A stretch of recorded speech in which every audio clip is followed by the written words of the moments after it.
Charles Lamb was a romantic essayist or a romantic prose writer.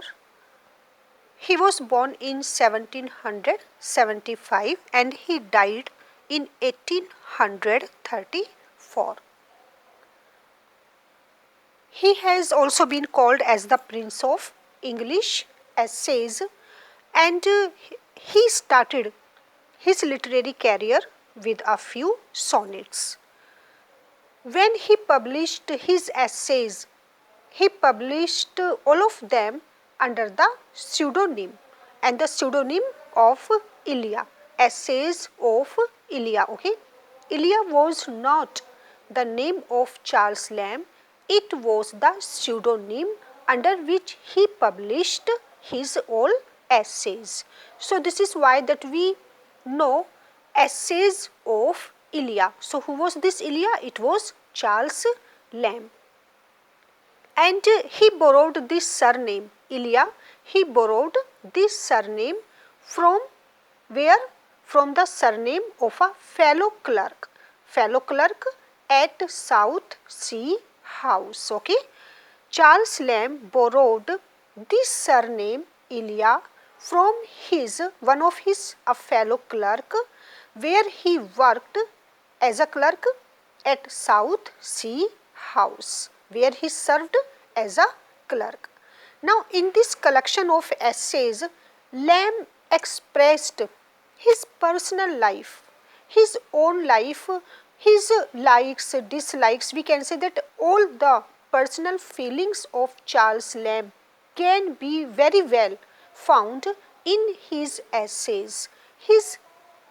Even his all kinds of experiences, sweet or bitter, his poverty, his problems, all kinds of miseries, joys, sorrows. Even he also expressed his insanity, the insanity of his sister Mary Lamb, and even the problems which his family had, his pessimism or his sorrows, all the responsibilities which he had, and even the behavior, the bitter behavior of his relatives, his past memories, his love for town, his love for reading, his love for old books, each and everything we always find about Charles Lamb, related to Charles Lamb in his essays. And when we go through his essays, there is not even a single line in which we don't find Charles Lamb. And after going through his essays, we come to know each and everything of him, because Charles Lamb doesn't hide anything in his essays, but he reveals himself completely.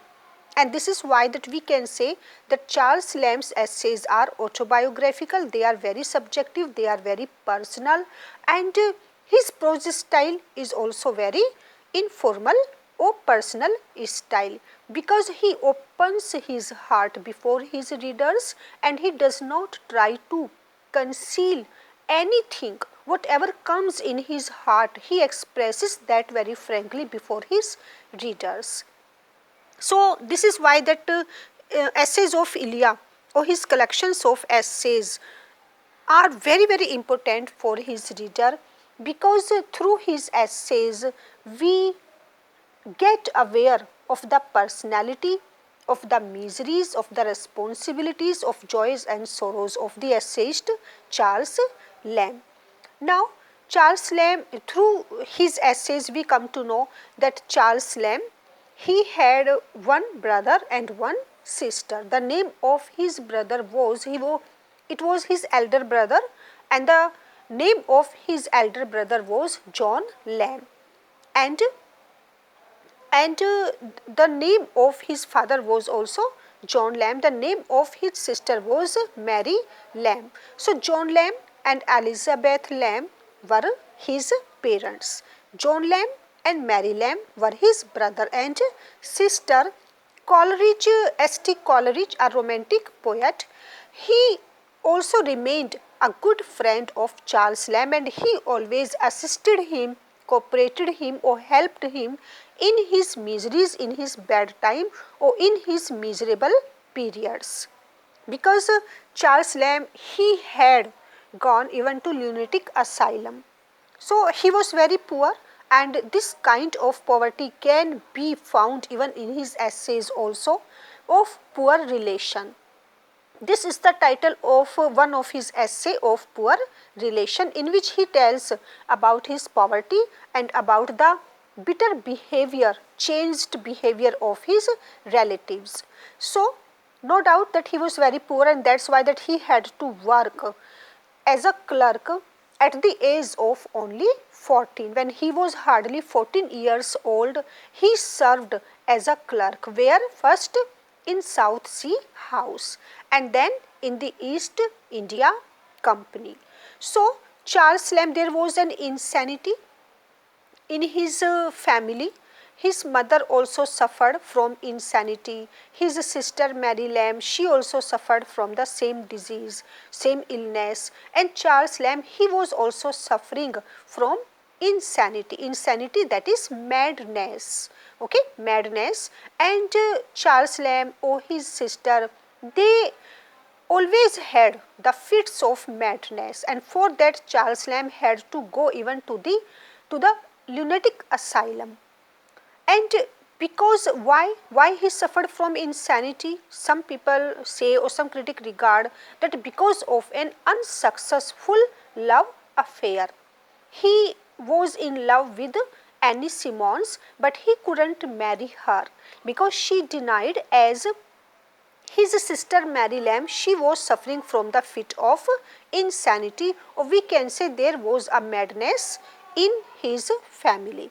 So now he suffered from insanity, maybe the reason because of unsuccessful love affair with his beloved Annie Simons.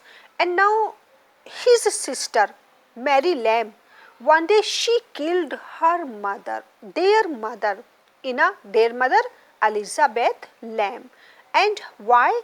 In a fit of madness. She herself couldn't know that she was killing their mother, and in a fit of madness. So now it was the responsibility of John Lamb to look after her, but John Lamb, he left the house, he started to live alone in another house, and he did not take the responsibility of his sister Mary Lamb.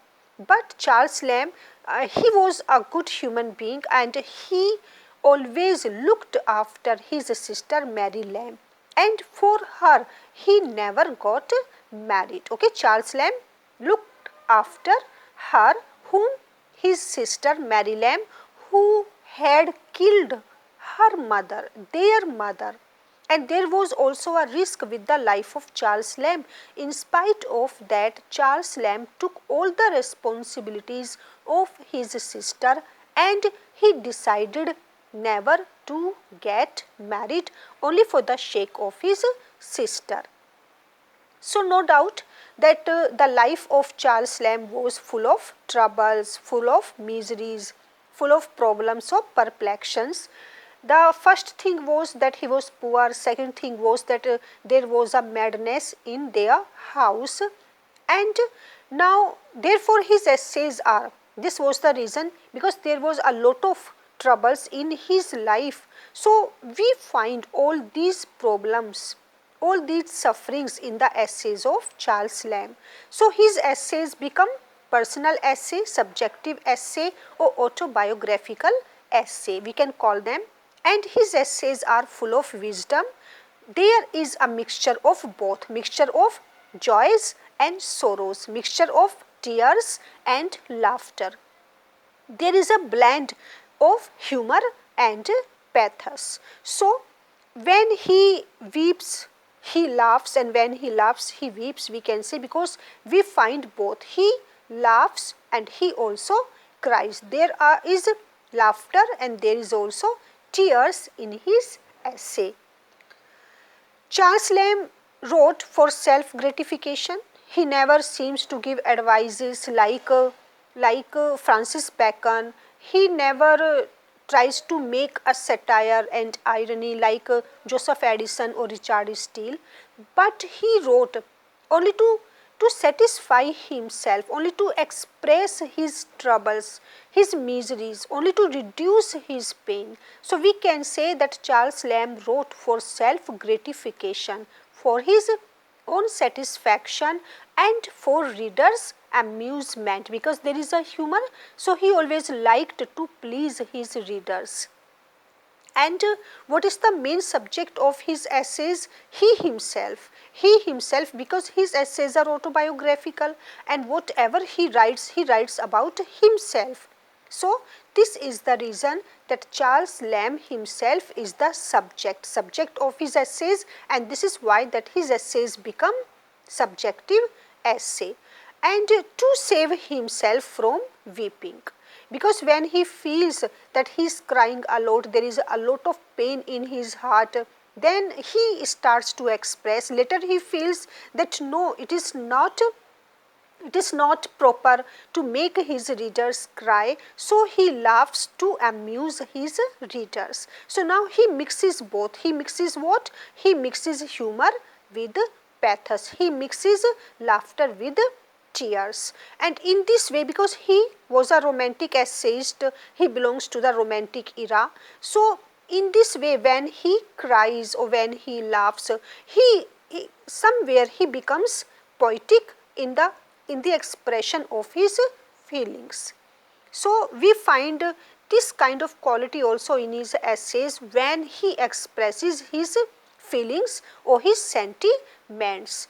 So Charles Lamb's style changes according to his mood. Now it depends on his mood what kind of style he uses, and it keeps changing. It keeps changing.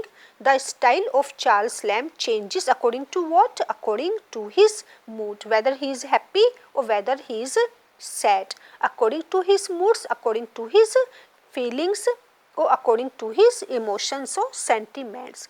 And he writes differently, right? He takes different themes and he writes differently. Sometimes he looks very irritated, very angry at the behavior of the people, at the discrimination of people when they make with Charles Lamb.